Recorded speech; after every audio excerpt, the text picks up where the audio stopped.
अब स्टेब्लिशमेंट ने जर्नैलों ने मिलकर इमरान खान साहब को जेल के अंदर तो बंद किया हुआ है, मगर खान साहब ने जो एक इतना बड़ा काम कर दिया, कौम को जो शऊर दे दिया, यानी कौम को बता दिया कि पाकिस्तान अगर पीछे ही पीछे जा रहा है तो उसके जिम्मेदार कौन है, वो ये जर्नैल है। खान साहब ने जो स्ट्रगल किया है 29 ईयर्स, उसमें जो रिजल्ट सामने आता है, जो कौम को शऊर मिलता है, वो ये मिलता है कि पाकिस्तान में अगर तरक्की के रास्ते में कोई सबसे बड़ी रुकावट है तो वो एस्टेब्लिशमेंट है, यानी जर्नैल है। जुल्फकार अली भुट्टो आप कहते हैं जी कि वो जी एस्टेब्लिशमेंट की इजाद थे, तो उनका भी आप हाल देख लें। लियाकत अली खान आप कहते थे एस्टेब्लिशमेंट की इजाद है, तो उनका भी हाल देख लें। इमरान खान का आप कहते थे एस्टेब्लिशमेंट की, वो कहते हैं इजाद है, हालांकि ऐसा नहीं है। नवाज शरीफ का भी वो कहते हैं एस्टेब्लिशमेंट की इजाद है, असफर जरदारी का, बेनजीर भुट्टो का। आप कह सकते हैं कि जिसने भी एस्टेब्लिशमेंट के सामने खड़ा होने की कोशिश की है या इनको वापस इनकी बैकू में धकेलने की कोशिश की है या सोचा भी है, तो इन्होंने उसका पता उसी वक्त साफ कर दिया। जुल्फकार अली भुट्टो से लेकर खान साहब तक आप देख लें, ये 70 सालों में क्या हो रहा है। अभी हम सबको मिलकर जोर लगाना होगा, क्योंकि यही एक ऐसा मौका है जिसमें आप इनसे जान छुड़वा सकते हैं। यानी आप देख सकते हैं कि बिलावल भुट्टो जरदारी भी कहता है कि ये जनाब बूट पॉलिश वाली जमहूरियत है, डंडे वाली जमहूरियत है। आप कह लें कि आसिफ अली जरदारी भी यही बात कहता है। नवाज शरीफ ने कई दफा ऐसी बात की, उसके बाद उसको सेटअप कॉल दी और वो भी लंदन की तरफ भगोड़ा हो गया। अब खान साहब ने जब फेस टू फेस इनका मुकाबला किया तो उसके बाद भी आप देख लें, फिर अरशद शरीफ ने जिक्र किया, अरशद शरीफ को कत्ल कर दिया गया। इमरान रियाज खान ने जब जिक्र किया तो उसको भी मुल्क छोड़कर भागना पड़ा।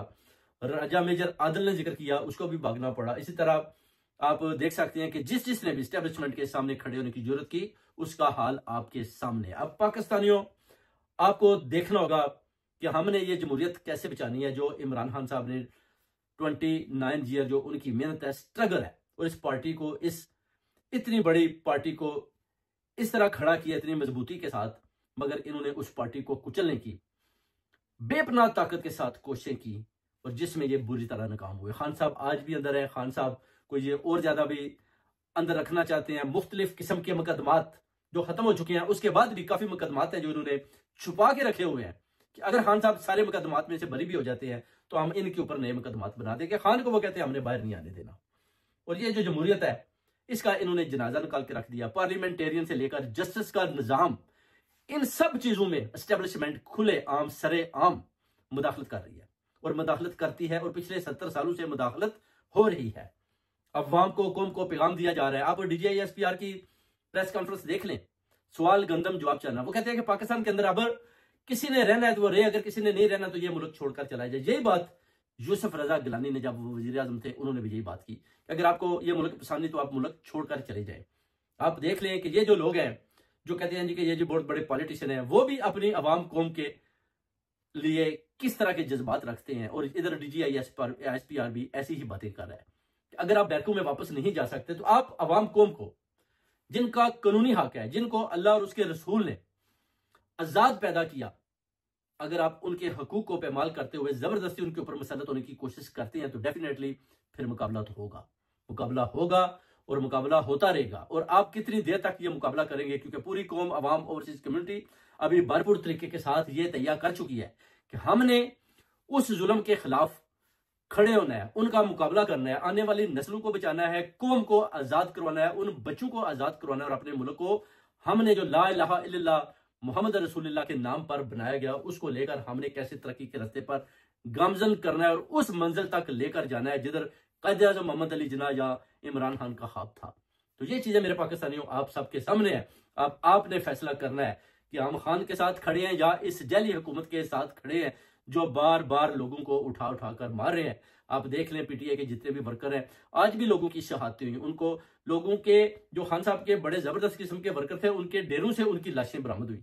कौन है जो उनको उठाता है, उसके बाद उनको मार के उनके डेरों पर छोड़ जाता है, और कोई बोलने वाला भी नहीं है। सिर्फ और सिर्फ इस बात की तस्दीक ओवरसीज कम्युनिटी में खड़े जो चंद यूट्यूबर या जर्नलिस्ट हैं जो हक और सच के साथ खड़े हैं, सरेआम खुलेआम पूरी कौम के सामने इस जुल्म का जो बर्बरियत का है वो सारा निजाम इस तरह दिखाते हैं कि पाकिस्तान में हो क्या रहा है, पाकिस्तान में कौन से जर्नैल हैं, पाकिस्तान में कौन से वो अदारे हैं, पाकिस्तान के अंदर वो कौन से ब्यूरोक्रेट्स हैं जो जालिम के साथ खड़े हैं। हक और सच के जो सबसे बड़े नामवर शख्स इमरान खान साहब को अंदर बंद किया, और जिसके हाथ में जो कुछ भी आया उसने अपना वार किया है। उसने किसी के पास बड़ा हथियार है, किसी के पास छोटा हथियार है, उसने अपना भरपूर वार हक और सच पे खड़े इमरान खान के ऊपर किया और बताया कि मैं जुल्म और जबर और फसाइयत के साथ खड़ा हूं, हक और सच के साथ मेरा किसी किस्म का तलक नहीं है। मगर खान साहब अकेले इनका मुकाबला कर रहे हैं और चंद उनके जो सिपाही हैं वो भी खड़े हैं, कुछ पाकिस्तान के अंदर है और बाकी ओवरसीज कम्युनिटी से बार बार पैगाम देते हैं कि रिलीज इमरान खान, अगर आपने अपना मुल्क बचाना है तो आपको खान साहब को आजाद करना होगा और मुल्क की बागडोर इमरान खान के हाथ में देनी होगी, वरना जो भी कॉन्सिक्वेंसेज निकलेंगे उसके